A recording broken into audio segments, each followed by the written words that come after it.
watching movies and jamming out.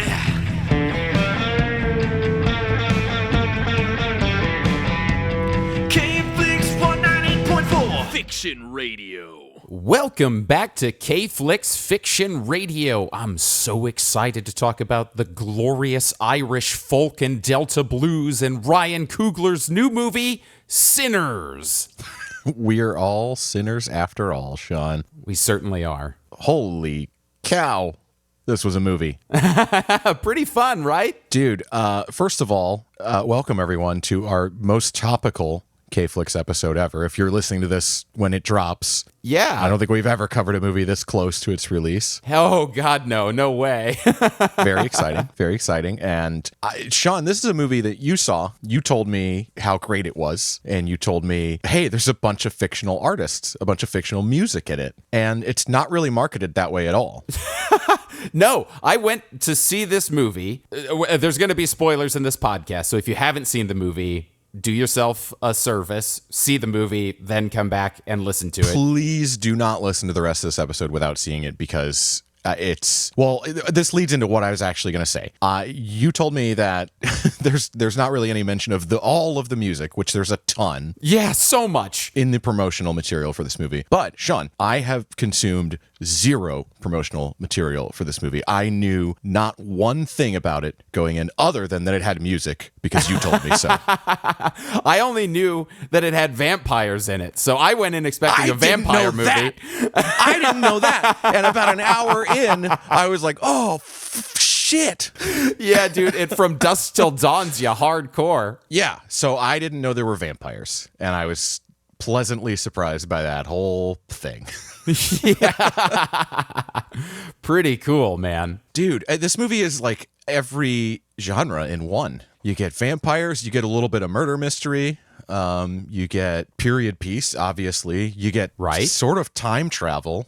Yeah, for a scene at least. For a scene, and for the weird thing in the middle that's like super cool, where like the electric guitar guy comes in and like people are, like, well, that's what I was stuff. talking about. Oh, okay. Well, and then also the end. Oh, yes. See, I guess that's not time travel. That's a time jump rather than time travel. It's time travel in that some of the characters, I guess they don't jump there, but they don't age. So it's... Well, that's just vampire lore. Yeah, okay, fair. And they adhere to most vampire lore in this. They do. Every vampire movie these days has its own, like, which rules they're going to follow and which they're not. They chose not to follow if you kill the vampire that turned you. Traditionally, it kills the rest of them, but they didn't go that route, which... Great. I did love the garlic eating scene, though. It was the Thing, man. Yeah, totally. It's the Thing test petri dish scene. Absolutely was. Oh, so good.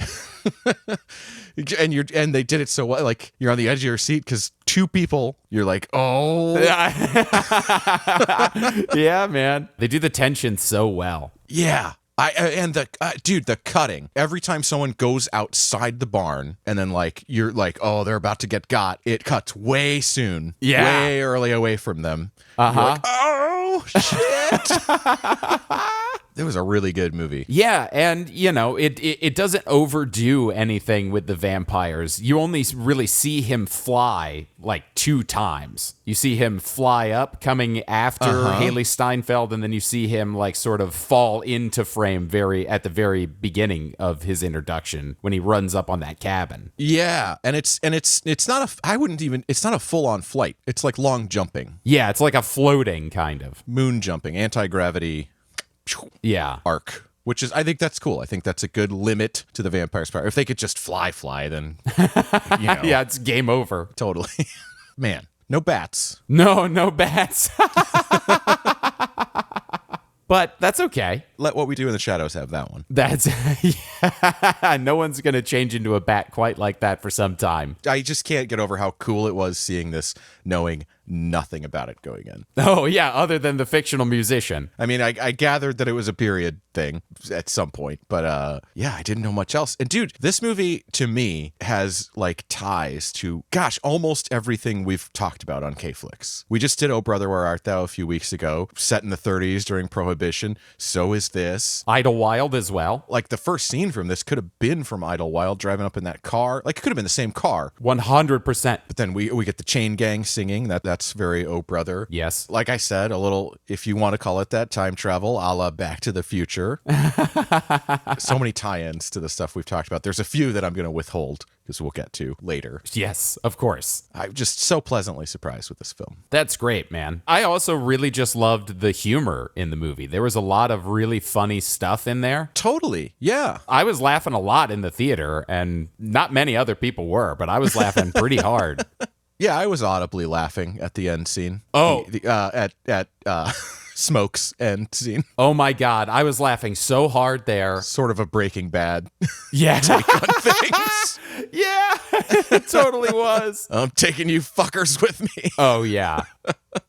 Just seeing that last guy just lit up right before Smoke goes out is so good. I was laughing so hard. I mean, that's just justice porn. For sure. I mean, obviously, in a film with an almost all black cast set in the 30s, racism is going to play into it. Ooh, yeah. But it dances around the edges of the thing the whole time. And then for the last thing to be like, I'm going to massacre the Klan. Why not? So great. A perfect cap for me. I loved it. Yeah. I also really loved the scene where Cornbread tries to get back in after everybody has left the juke. Oh, yeah. And he's like, come on, why wouldn't you just let me in? And they're all like, why the fuck do we need to do that now, buddy? Like, you've been coming in and out all night. It's so good. And at that point, they've put together, the whole vampire rules, the invited in. There are so many different attempts to try to get invited into the barn. And I love into the juke, and I love all the different ways that plays out. Cornbread was a good character. Yes, I love that actor. I used to watch him on Ballers. Omar Miller? Yeah. Yeah. 10 or more years ago, early in my career when I was doing a lot of reality TV, I did a show with him on the short-lived Esquire network. Oh, fun. That's what replaced G4 TV and became some NBC thing. but for a minute, I did a string of shows on it, and Omar hosted one of them. It was like a really fun travel show. Go out and eat good food and look at cool art and stuff. Hell yeah. Dude, the cast in general was pretty perfect. Oh, yeah, dude. Miles Caton, first thing he's ever been credited in. He got the introducing credit. What a debut. With that, chocolate rain voice. Oh my yeah. God. When he started talking, I was like, whoa. And then when he started singing, I was like, whoa. Yeah, I also had the Michael B. Jordan reaction in the car. Yeah, totally. Woo! Yeah. We're going to make some money.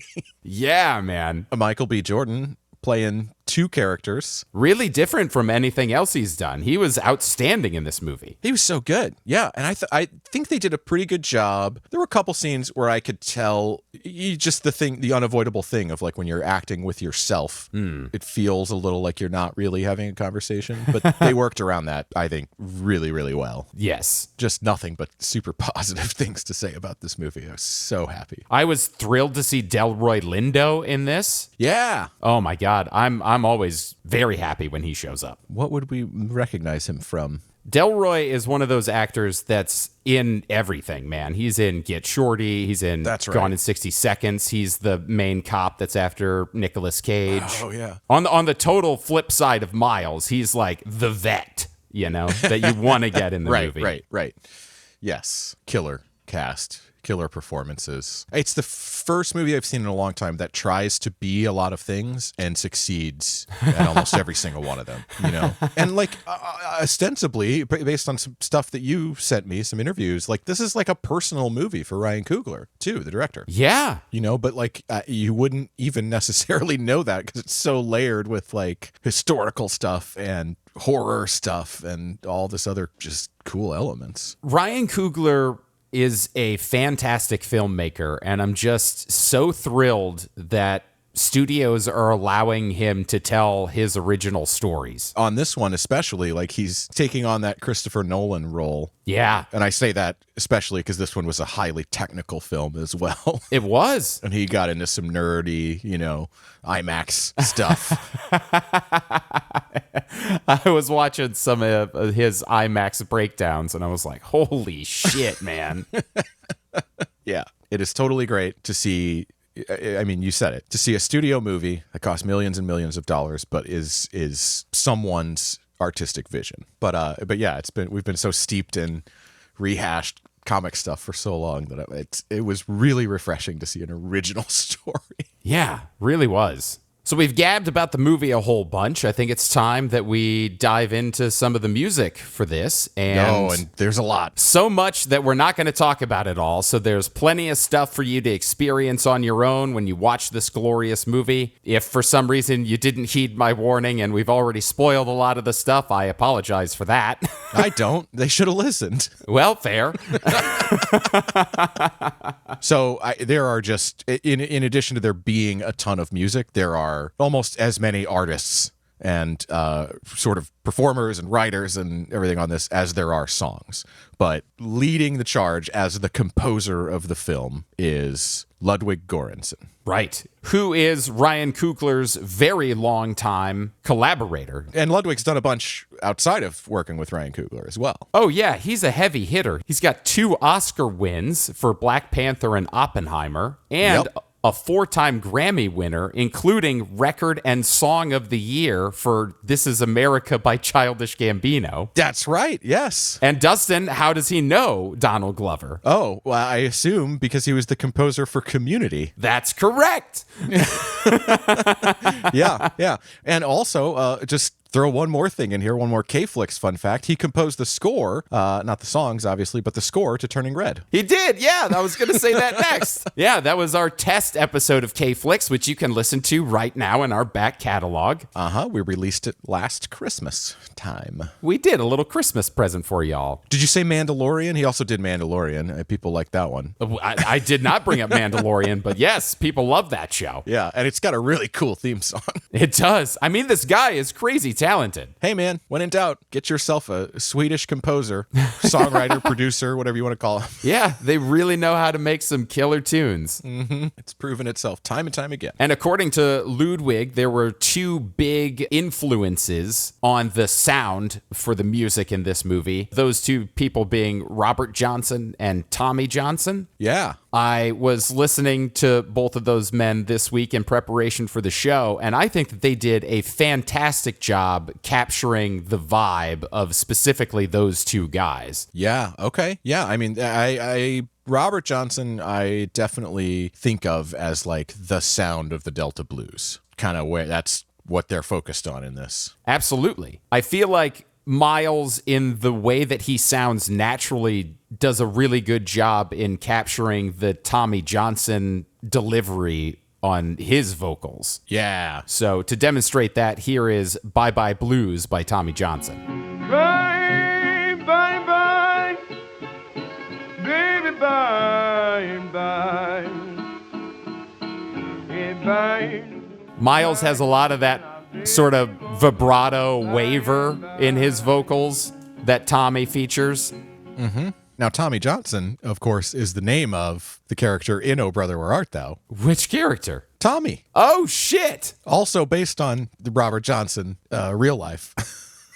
You mean, wait, he's based on Tommy Johnson, not Robert Johnson. So is there a real Tommy Johnson? I think so. That's what I'm not clear on. If you go to Spotify, Tommy Johnson's got different stuff than Robert Johnson. Oh, yeah. Okay, gotcha. Well, interestingly, Tommy Johnson, the character in Oh Brother, seems to be more based on Robert Johnson. That's pretty fascinating. I like that little twist. But I'm sure there's some real life Tommy Johnson that plays into it as well.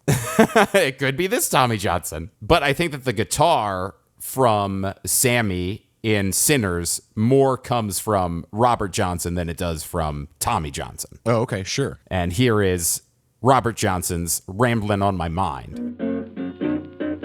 Hate to leave my baby, but you treat me so unkind. I got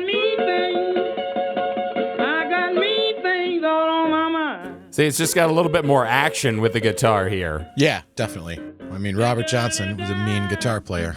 Just to add a little to what I was getting at before, we talked about it a little bit in Oh Brother, but Robert Johnson had sort of a mythos around him about possibly having sold his soul to the devil. You did bring that up. Which they play with in oh brother. And then in this one, it's sort of a different take on it. Vampires, obviously, but it's still a lot of like spirituality. The character's dad is a preacher and he warns him he's dancing with the devil kind of stuff. Yeah. A lot of parallels. Love it. It is a very well layered movie, and it pays off at every turn and every crossroad. It's a super fun watch, and it has great music in it. I was thrilled with this film. Dude, so good. It reminds me a little bit of, just so we could bring it all together, a little bit of Walk Hard as well. Oh, sure, yeah. Young Dewey Cox when he's like 5 years old and sings like an old blues musician. Yeah, totally. I thought of that whenever the character spoke and sang for the first time, and I was like, whoa, that voice is out of such a little dude. Not quite as young, but yeah, very baby-faced. No, not quite as young, but yeah, just like it's unexpected. Yeah, most people call him Little Sammy in the movie. Yeah, I like that element. Like everybody remembers him from back when they knew the twins for the first time. It has a very rich backstory that you just get pieces of. Definitely. Like they came from there. They barely reference the fact that they went and fought in World War I in Germany. Right. They do make mention of it, and then they go to Chicago, become gangsters. It sounds like they leave having robbed both the Irish and Italian mafias. Which is crazy dangerous. Yes, absolutely dangerous. But that's I was wondering what the payoff was for them having a bunch of Irish beer and Italian wine, and that was, of course, it. They took both sides. Yeah, no matter what, somebody was coming for him, whether it was the Klan or the Irish or the Italian mob. So now that we talked a little bit about what inspired how the character of Sammy was going to sound, let's go ahead and jump right into his first big song that he plays for Stack in the car. It's called Travelin', and it was written by Alvin Youngblood Hart. Traveling, I don't know where the world I'm in. Traveling, I don't know where the world I'm in. She sure don't feel my care. We gonna make some money. We gonna make some money. What a first performance. Yeah. I have a grin on my face when I hear Michael B. Jordan's excitement about the singing. You know, it's like, it's such a feel-good moment where you're like, oh man, this is good. Because they build it up a little bit. He's the first time we meet him, he's trying to get to his guitar. Yeah. And you're like, oh, he's going to play it at some point. And is he going to be good, basically? And, oh, boy. What a debut, man. Good on you, Miles. You're fantastic, bud. Yeah, you'll go far. Also, a cool thing that I found out about Miles was that he was on the show Little Big Shots in 2018. Oh, really? What is this? I don't even know what this is. Enlighten me and the people, please. Little Big Shots was a reality show that was hosted by Steve Harvey that would highlight young people being amazing at skills. Oh, okay. They could come on and sing or do magic, or it was like their America's Got Talent, but it was specifically for like children. Gotcha. Classic format. Star Search was like the original of that. Sure. So he was on Little Big Shots in 2018. So here's a clip of him on that show. Nice.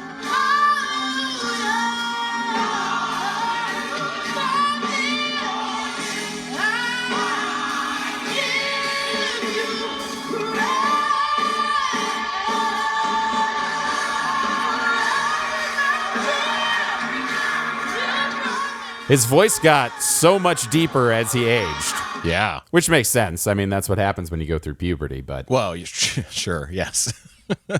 But yeah, it went all the way. Yeah, went all the way in the other direction. Wow. So he's been singing most of his life in things. So, this may have been his first time acting, but he is a veteran performer vocally. Yeah, all of his 20 years on Earth. Yeah,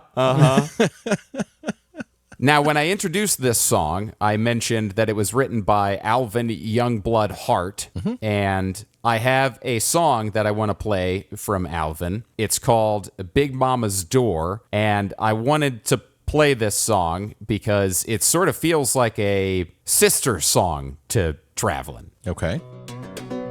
Going down the Chickasaw, gone take that right hand road.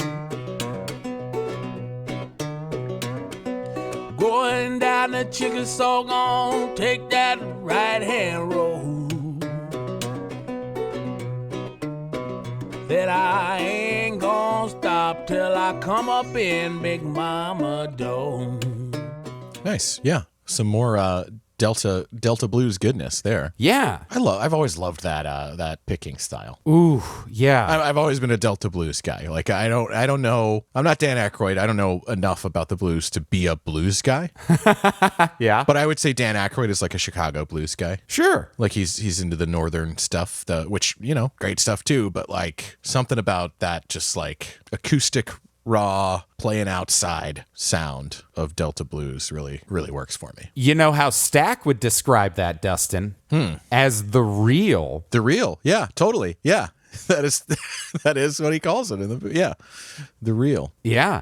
I would agree with that. When he said that, I was like, yeah, that makes sense. That is the real shit. It certainly has that extra oomph to it, which sounds counterproductive because you can be louder with the electric, but there's just something about the way that the acoustic sort of brings you in. It's like when you whisper and people lean into it because they need to hear it, you know? Yeah, yeah. That's a good way to put it. It commands more attention in its sort of tenderness. Right. And speaking of the real, we do get, as we talked about earlier with the time travel time jump to end the movie, we get blues royalty to play the old Sammy Moore, Buddy Guy. Yeah. I mean, that blew my mind because I didn't recognize him when he showed up. It wasn't until the credits came up and I saw Buddy Guy. I was like, holy shit, that was Buddy Guy? Uh-huh. I was blown away that they got him to do this movie. So very, very awesome. Here is his version of Travelin' that he plays at the end of the movie. Traveling, I don't know why in the hell am I here.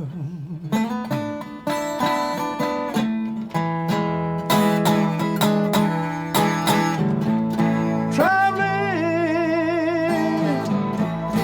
I don't know why in the hell I'm here.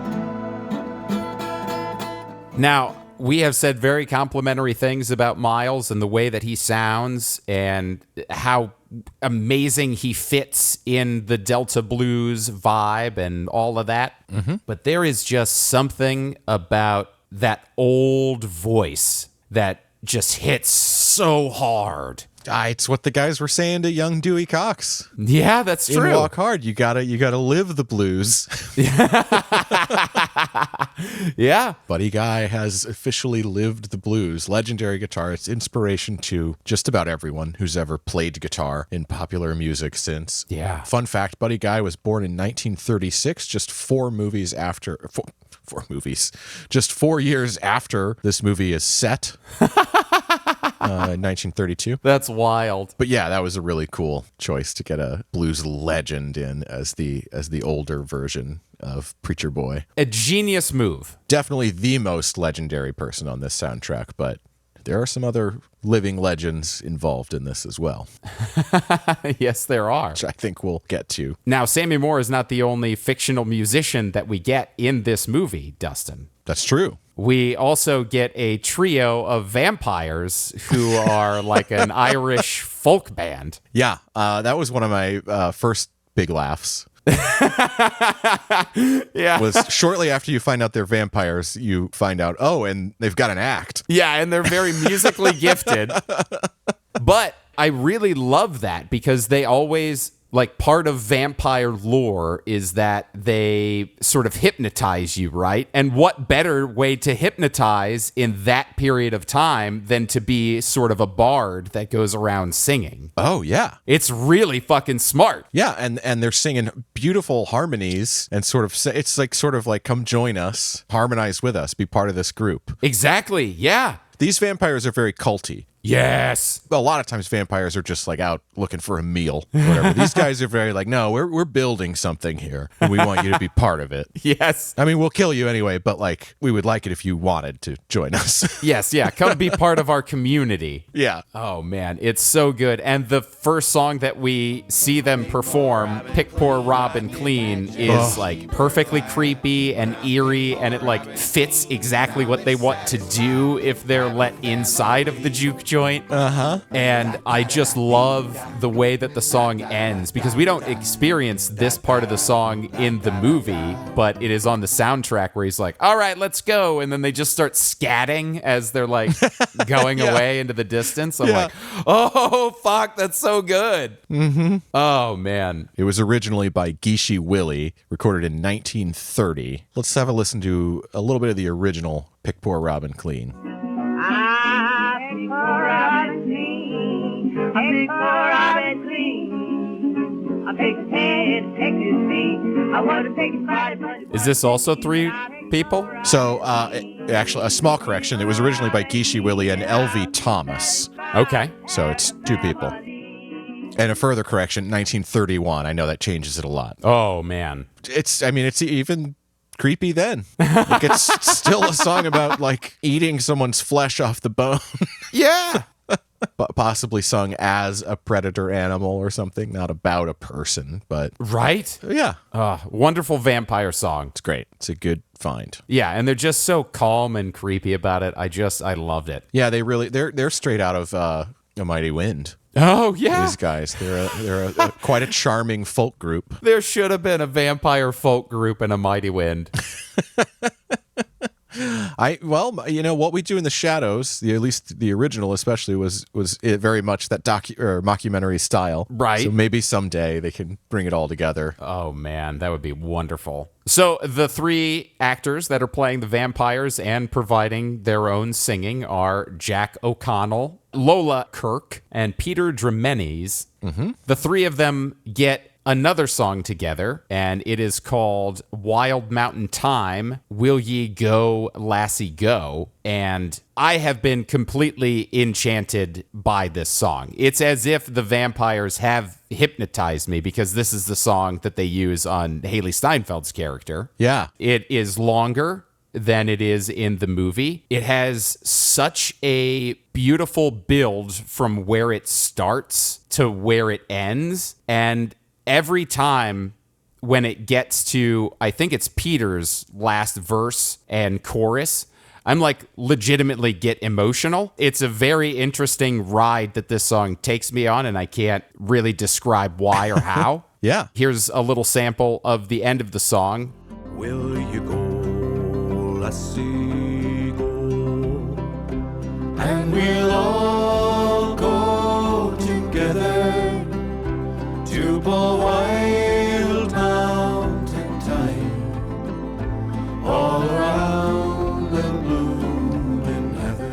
The 3 of these people have such a great harmonization. It's really, really beautiful. It's absolutely a gorgeous song. They go together so well, and it's cool. We've got Jack O'Connell is English-Irish, Lola Kirk is American, and Peter Dremenes is Canadian. Yeah. It's a multicultural group. And Peter's deep voice that he uses throughout Sinners is really sea shanty-esque. Yeah, definitely. I'm genuinely impressed that it seems like these 3 came together, through casting or whatever for this, and weren't already a group. They perform together so well. It's pretty impressive because they do just sound amazing together. I've just never heard folk music used like this to like warn you that like these guys mean death. I thought that was a really cool turn. Yeah. It's really, really fun, man. You can hear this song outside of the movie and go, oh, that's really pretty. But then you hear it while watching the visuals and see the context of the scene, and you're like, get the fuck out of there. The drool. Oh my God. The drooling. Gross. The drooling was like one of the best additions to this movie of like, they want it so bad. They just can't help it. They're just drooling. Oh, fuck. I loved it. Oh, that's used to great effect also later with Haley Steinfeld's character. Oh, yeah. Fucking so good. They recruited a couple of extra Irish musicians to help out on this song. Brian Dunphy and Darren Holden. They also worked on the Rocky Road to Dublin song from the soundtrack. And both men are members of an Irish folk band by the name of the High Kings. Now, they have a cover of Rocky Road to Dublin, but I am going to play their song, Irish Pub. Okay. Well, you're walking through a city street, you could be in Peru, and you hear a distant calling, and you know it's meant for you. Then you drop what you were doing, and you join the merry mob, and before you know just where you are, you're in an Irish pub.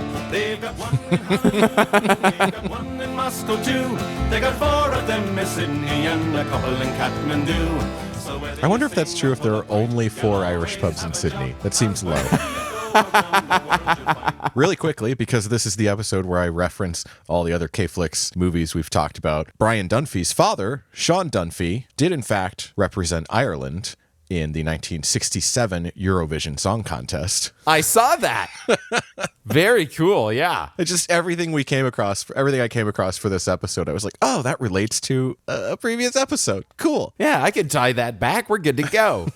So here's where we're going to dive into the actors that are providing the vocals for this song. Okay. Sadly, I couldn't come up with anything for Jack O'Connell. Sure. But he did take Irish dancing lessons as a child when he was growing up. Oh. So he knew how to do all of these Irish jigs already. And when it was time for that, apparently he blew everybody away because it was like nothing for him to relive his childhood and bring those jigs back to life. To dance with his lower half. Uh-huh. Nice. But Lola and Peter have extensive music backgrounds, so excited to get into that. Yeah. I found on Lola's YouTube channel, she talked about how she was cast in Sinners, so I would like to play a quick clip from that. The day that I was set to make my debut at the Grand Ole Opry, I get a call being asked to audition for a top secret film titled Grilled Cheese, which I gathered was not real, but I like grilled cheese, so it worked. I did the scene, and the casting associate was like,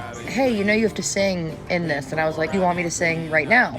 And they were like, oh, we found this video of you walking down a crowded street naked while singing, so we'll just send that to the director. And I was like, I guess it worked. I got the part. I'm so excited when I found out it was Ryan Coogler directing and Michael B. Jordan starring. Downside was that I did have to cancel a tour that I was going on. When Ryan Coogler calls, you cancel your tour. Yes, yeah. You cancel that damn tour. Also, I thought it was hilarious that they were just like, nah, we're just going to send him this music video of you walking down the street naked. And I had watched that music video prior to seeing her talk about that experience. So I was like, oh, I just finished watching that. So here's a clip from said music video. It's for a song called All My Exes Live in L.A. And all my exes live in LA. That's why I'm on this freeway, running from the city like a bat out of Beverly Hills. So yeah, Lola's got a pretty budding country career. She does, yes. Did you catch any info about her family music history? No, I don't think I did. Oh, well, her dad is Simon Kirk, and he is the drummer, co-founder, and only continuous member of the band Bad Company. No shit. Yeah. That's cool. Prior to that, I didn't know this. I'm reading this straight from Wikipedia, but prior to that, he was the drummer and co-founder of the band Free. Oh. Which didn't know there was any tie between Bad Company and Free. I don't know much about Free. They live in one-hit wonderland in my head. Interesting. She's got some music in her blood. Yeah, I did not look into her lineage. Yeah.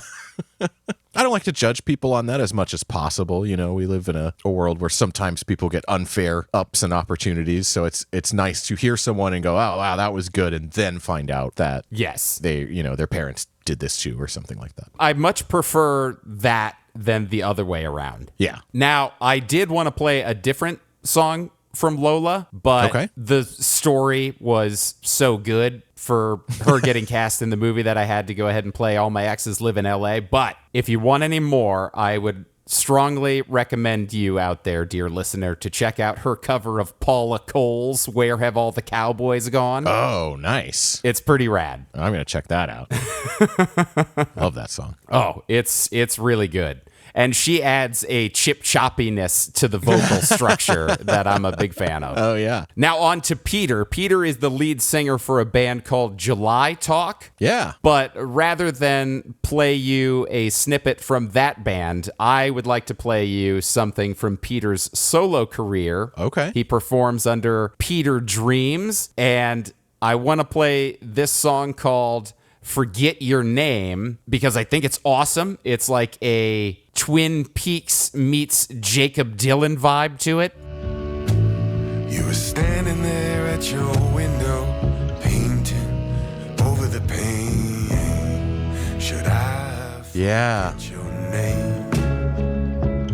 Right? It's like just dreamy enough to be a Twin Peaks sort of feel. Uh-huh. And he's got that like deep, gravelly Jacob Dylan sort of sound in the vocals. I think Leonard Cohen lives in there. Oh, totally. Inspiration-wise too. But it's pretty cool. I like this song a lot. Yeah. It's a good sound. Really chill. Yeah, it's cool hearing what they do in sort of in real life. Yeah. None of them are quite in this like folk old time circle. They could just perform it really well. Yeah. It's also cool to see, like, oh, well, I'm a country artist, but not that hard to jump over to folk. Or, like I'm a whimsical Jacob Dylan sounding on this song. Like, let me sound sea shanty like. It's so fucking cool, like, to see the range there. Man, I want to listen to a bunch more from all these people, especially Lola. That's it's always interesting when someone is like a country artist, but not. It seems like she's not in the Nashville circuit. Sure. When somebody comes up outside of that, I'm always like more interested because they weren't put through the machine, so to speak. Right. So, Shawn, real quick, I wanted to hit a song that's on the soundtrack of this movie. It's called Wang Dang Doodle. It is a cover of an older song by Willie Dixon. Mm-hmm. But I'm going to play a little clip of the version from the soundtrack. It's not performed by any of the characters in the movie. No, sadly not. But I just thought it was a cool piece. So here's a snippet of that.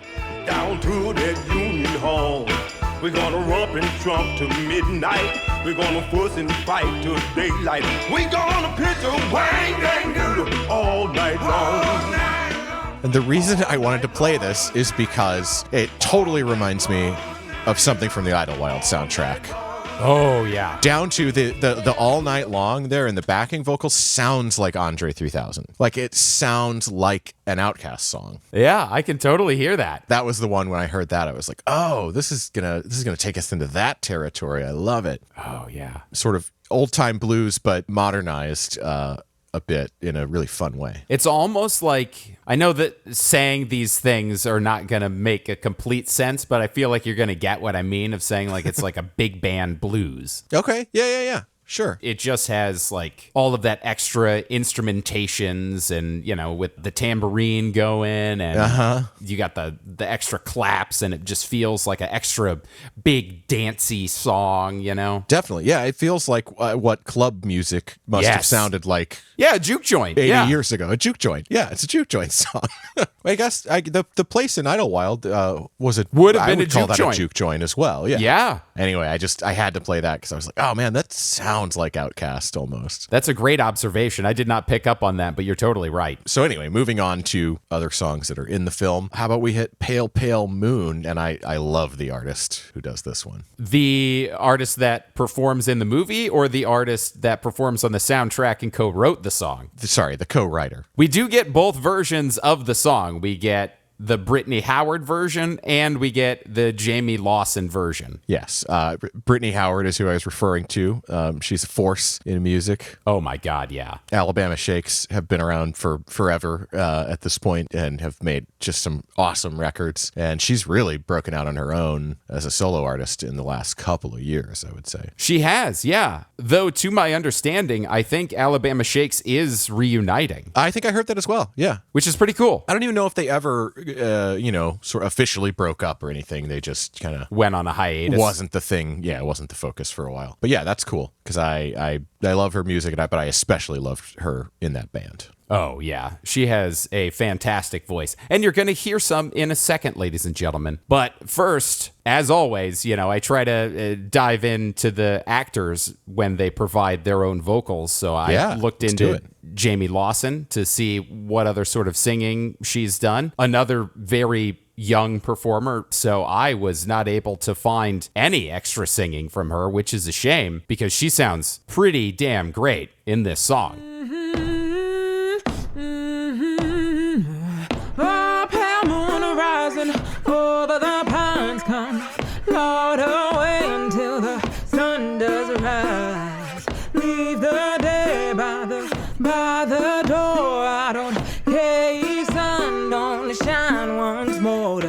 said.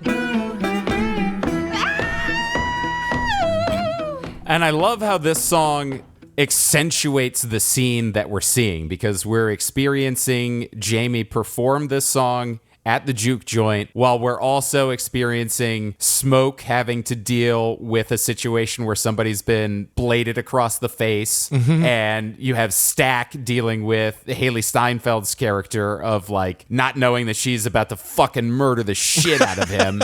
Yeah. And then as the song builds, you have like all of these things culminating, and you have like that group of dudes stomping the guy who did the blading to the beat of the song. And it's like, it's so fucking good. Well, they're stomping him, not even, I mean, I guess for slicing the dude, but really they're stomping him for having loaded dice. Oh, sure. Yeah. The ultimate crime.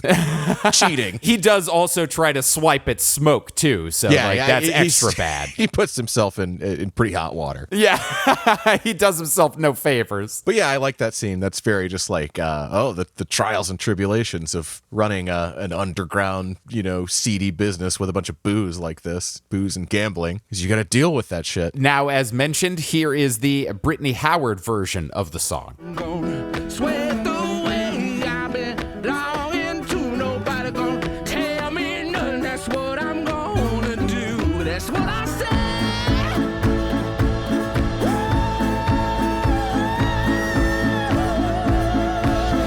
That's what I said. Man, she has such powerful vocals. Dude, it's you can hear it, the sound trying to escape from her vocal cavity.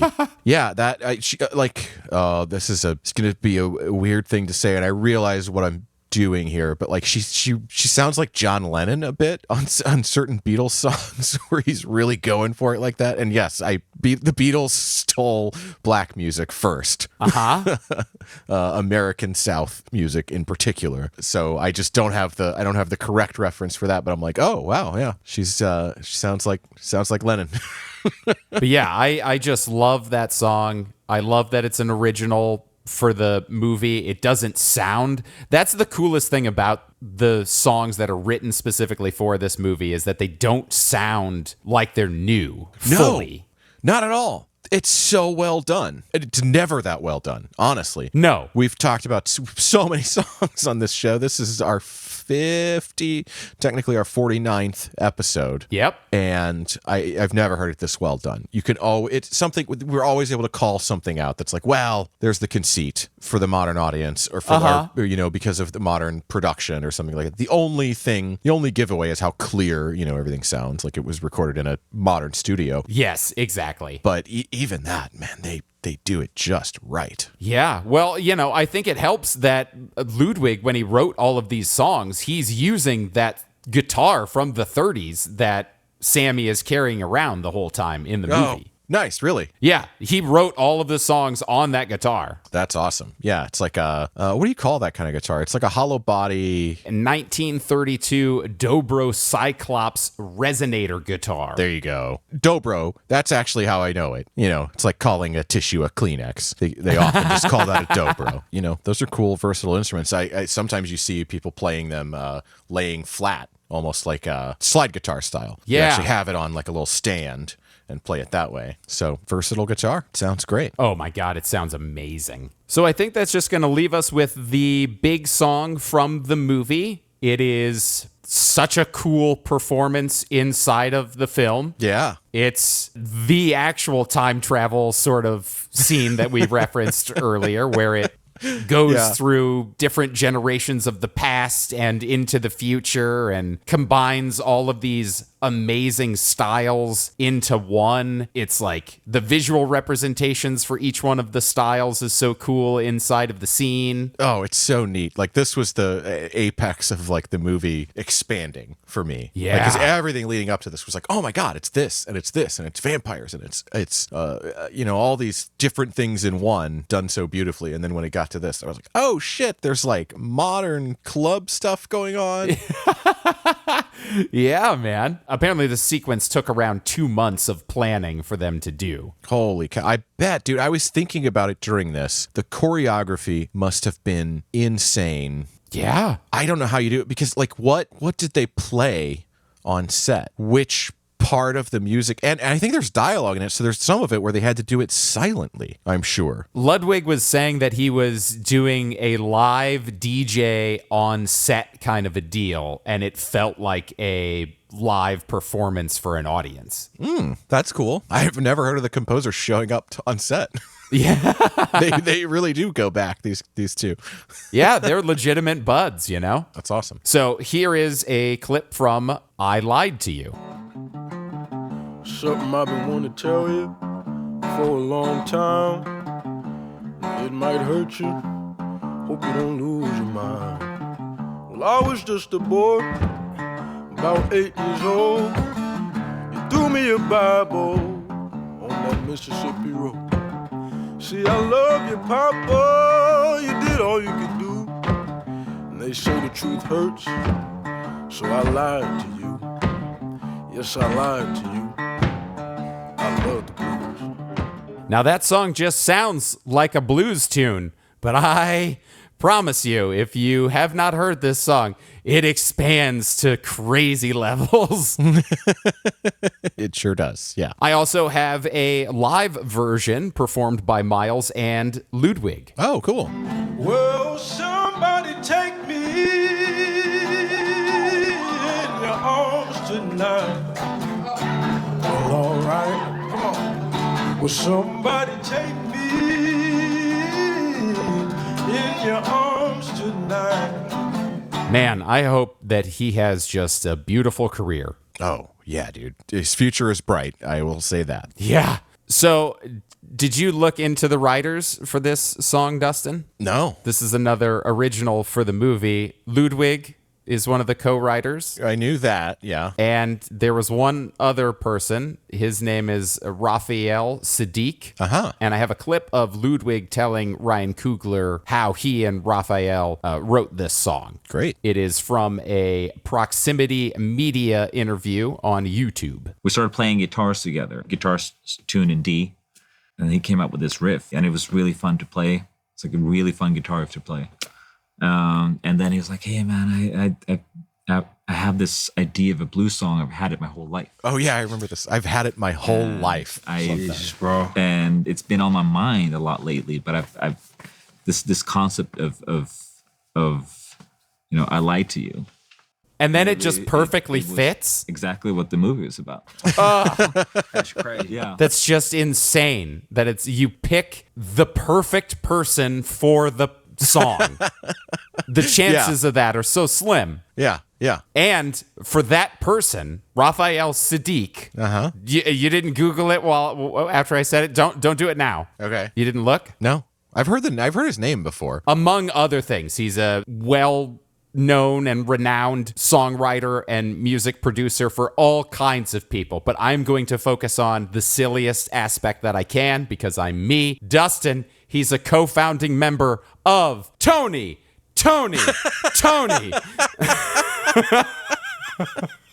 No way. Yeah, dude. Bringing it all the way back to pop star, if you're keeping track of K-Flick's covered references. So I may never get the opportunity to play this specific Tony song, but I was obsessed with this song when I was a kid because it's in one of my favorite buddy comedies of all time, Nothing to Lose, starring Tim Robbins and Martin Lawrence. Here is Tony's If I Had No Loot. It's like you and you, I gotta leave behind.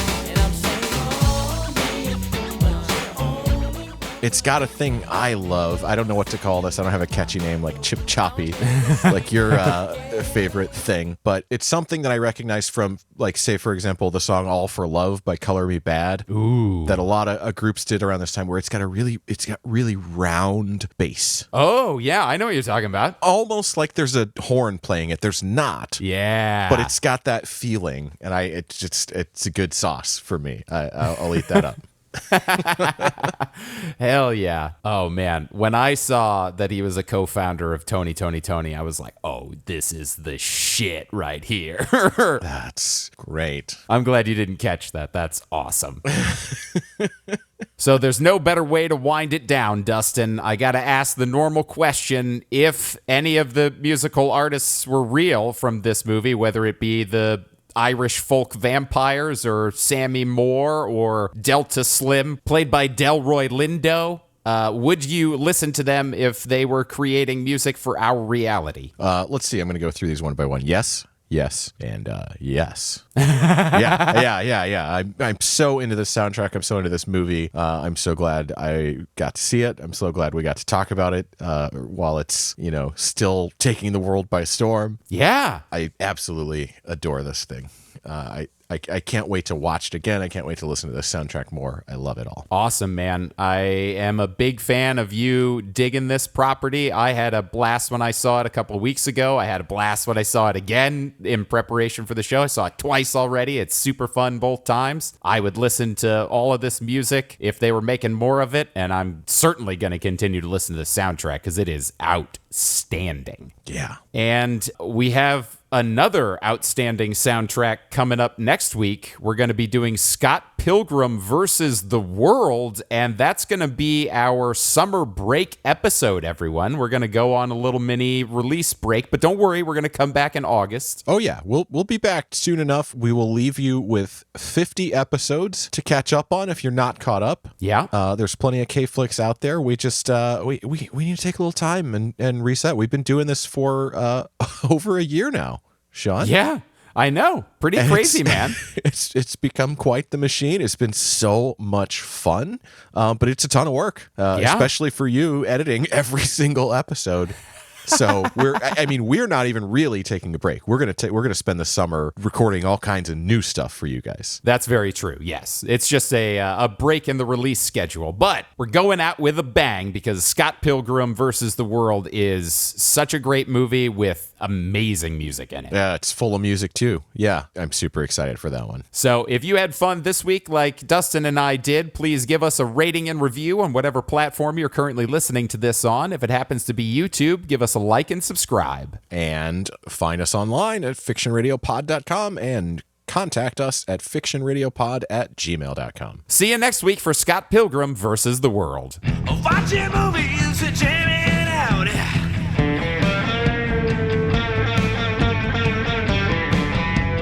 K-Flicks 198.4 Fiction Radio.